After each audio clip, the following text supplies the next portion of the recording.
छठवां अध्याय। ब्रह्मा विष्णु का आपस में लड़ना, शंकर जी का ज्योति पुंज प्रकट होकर दोनों को समझाना। ब्रह्मा जी ने कहा, नारद, मेरे और भगवान विष्णु के इस शब्द युद्ध को देखकर भगवान सदाशिव प्रकट हो गए, लेकिन वह प्रकट हुए एक तेज पुंज के रूप में। उस तेज पुंज को देखकर हम दोनों का युद्ध रुक गया। भगवान विष्णु भयभीत होकर कहने लगे, ब्राह्मण, ये तेज कहाँ से प्रकट हुआ है? जो इस बात का पता लगा सके वही सबका स्वामी है। मुझे तो ये आदि अंत से रहित मालूम होता है, अतः हम दोनों इसका पता लगाते हैं। तुम ऊपर के लोकों की खोज करो, मैं नीचे के लोकों में जाता हूँ। भगवान विष्णु की ऐसी बातें सुनकर मैं अहंकार में भरकर उनके कहने के अनुसार पता लगाने के लिए चल पड़ा। लेकिन यह एक मानी हुई बात है कि जो काम अहंकार के साथ किया जाता है वह कभी पूरा नहीं होता, अपितु सुख तथा शांति को भी नष्ट कर देता है। रावण और वाणासुर इत्यादि अहंकार के कारण ही तो नष्ट हुए हैं। बस अहंकार त्यागे बिना कोई भी काम पूरा नहीं होता। भगवान श्री विष्णु भी श्वेत शुकर का रूप धारण करके पाताल लोक की ओर गए। उसी दिन से भगवान श्री विष्णु भी श्वेत शुकर का रूप धारण करके पाताल लोक की ओर गए। उसी दिन से संसार में सफेद शुकर प्रसिद्ध हुआ। मेरे और भगवान विष्णु के इस चरित्र का जो मनुष्य प्रातः काल ध्यान करता है वह इस लोक में बड़े सुख और ऐश्वर्य को प्राप्त करता है। मैं और भगवान विष्णु दिव्य सहस्त्र वर्ष तक उस ज्योति पुंज का आदि व अंत खोजते रहे, परंतु पार नहीं पा सके। हम दोनों वापस लौट आए, किंतु जिस स्थान से चले थे उसको भी ना पा सके। उस स्थान को खोजने में भी हमको सहस्र वर्ष ही लग गए। तब मैंने सोचा कि मुझको उत्पन्न करने वाला कोई और शक्तिमान पुरुष है। ये विचार उठते ही हम उस ज्योति पुंज के पास आ गए और मूर्खता के कारण उत्पन्न हुई शत्रुता का त्याग कर दिया। उसी समय आकाशवाणी हुई, तुम दोनों ही योग करो। आकाशवाणी सुनकर हम दोनों ही योग करने लगे और दिव्य ज्योति को संबोधित करके प्रार्थना की कि हे प्रभु, आप शीघ्र ही हमें अपने वास्तविक रूप का दर्शन दीजिए। हमारी इस प्रार्थना को सुनने के पश्चात भगवान शिव की गंभीर वाणी सुनाई दी। तब उस शब्द को सुनकर मैंने विचार किया कि ये क्या है। उसी समय श्री विष्णु जी ने उस ज्योति पुंज लिंग के दक्षिण भाग में सनातन आद्य वर्ण आकार को और उसके उत्तर भाग के आकार को देखा, फिर मध्य में और अंत में ओम को देखा। ये सब सूर्य मंडल और चंद्र मंडल की भांति स्थित थे, जिनके आदि और अंत का कुछ भी पता न लगता था। वही सत्य, आनंद और पर ब्रह्म परायण ही दृष्टि गोचर हो रहा था।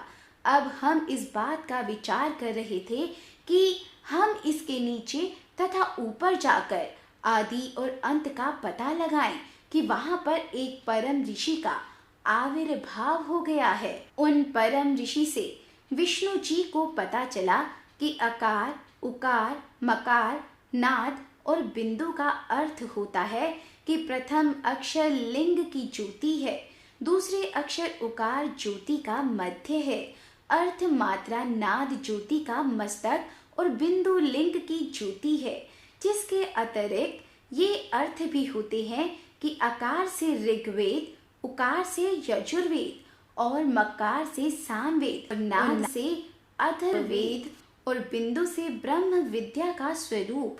हर एक वेद ने 10-10 अर्थों से भगवान सदाशिव की स्तुति की है। ऋग्वेद रजोगुणी है, वह लिंग का दक्षिण वाला भाग है। यजुर्वेद सत्वगुणी और लिंग का मध्य भाग है और सगुण अथर्ववेद का कहना है कि श्री सदाशिव कुछ भी नहीं करते। जो कुछ भी होता है वह शक्ति की इच्छा से होता है। ऋग्वेद की उपमा जागृत, यजुर्वेद की सुपन और सामवेद और सुष पल्लवों से दी जाती है। अथर्ववेद की पूरी अवस्था मानी जाती है। इसके जानने के पश्चात जप करने से ही मोक्ष की प्राप्ति होती है, इसलिए इस जप का तारक कहा जाता है। यह मोक्ष को देने का अधिकारी है। इसका नाम पर्णव है ओम के तीनों अक्षर इस पर्णक के अंदर ही छिपे हुए हैं। पूरी जो कि अत्यंत गोपनीय है, उसमें अंगों सहित वेद उत्पन्न होते हैं, वह सबसे उत्तम है। उसी में तीनों लोक छिपे हुए हैं, उसका कभी नाश नहीं होता। ब्रह्म से लेकर कण तक उसी में लीन हो जाते हैं। अव्यक्त खोजने पर शीघ्र प्राप्त नहीं होता। 18 पुराण इसी में होते हैं। भगवान सदाशिव को वेद पर ब्रह्म स्वरूप कहते हैं। दक्षिण आकार से सृष्टि की उत्पत्ति, बाएं अंग से पालन और हृदय के दोनों मकार सदाशिव के शरीर में अलंकृत हैं। मस्तक आकार, दया नेत्र उकार, दोनों कान मकार, नाक नकार, होठ दोनों आकार, तालु के वर्ग के 5 अक्षर, दायां पांव तोरक के अक्षर, बायां पांव पकार, पृष्ठ पाक कुकार, दोनों पाचर आकार, कंधा मकार, हृदय पौरुष वीर्य को प्रकट करते हैं। ऐसे सदाशिव का केवल ध्यान करने से अत्यधिक प्रसन्नता प्राप्त होती है। मैंने और श्री विष्णु जी ने भगवान सदाशिव के स्वरूप को देखा और प्रसन्न चित्त से स्तुति करना आरंभ कर दिया। 7वां अध्याय, ब्रह्मा तथा विष्णु की प्रार्थना पर शिव जी का प्रकट होना। ब्रह्मा जी ने कहा, नारद, हम दोनों की स्तुति से प्रसन्न होकर भगवान श्री सदाशिव प्रकट हो गए। उनके 5 मुख 3 नेत्र थे, जिनके ललाट पर चंद्रमा शिव पर जटाएं विराजमान थी। गौर वर्ण नेत्र, सर्वांग भस्म लपेटे, 10 भुजा वाले नीलकंठ भूषणों से विभूषित, सर्वांग सुंदर मस्तक पर भस्म त्रिपुंड लगाए हुए थे। उन करुणाकर महेश के वाम अंग में सुंदर भूषणों से भूषित शिवा विराजमान थी। भगवान श्री शिव के इस सुंदर स्वरूप को देखकर हम दोनों गदगद हो गए। हमारे नेत्रों से अनायास ही प्रेम अश्रु बहने लगे। हम प्रेम से इस तरह खो गए कि हम दोनों से काफी देर तक कुछ बोला ही ना गया, परंतु शीघ्र ही हमने अपने आप को संभाल लिया और भगवान शिव की स्तुति करने लगे। हम दोनों ने शंकर जी से निवेदन किया, भगवान, हम लोगों में मूर्खता के कारण जो शत्रुता उत्पन्न हो गई थी, वो हमारे लिए कल्याणकारी ही प्रमाणित हुई है, क्योंकि उसके कारण हमें आपके दर्शन प्राप्त हुए हैं। प्रभु, इस समय हमारी प्रसन्नता की कोई सीमा नहीं है। इस प्रकार भगवान श्री सदाशिव की स्तुति करते हुए हम दोनों अहम भाव तथा अहंकार से रहित हो गए और दोनों ने ही भगवान शिव को अपना स्वामी माना और प्रसन्न चित्त से स्तुति करते हुए उनके चरणों में नतमस्तक हो गए।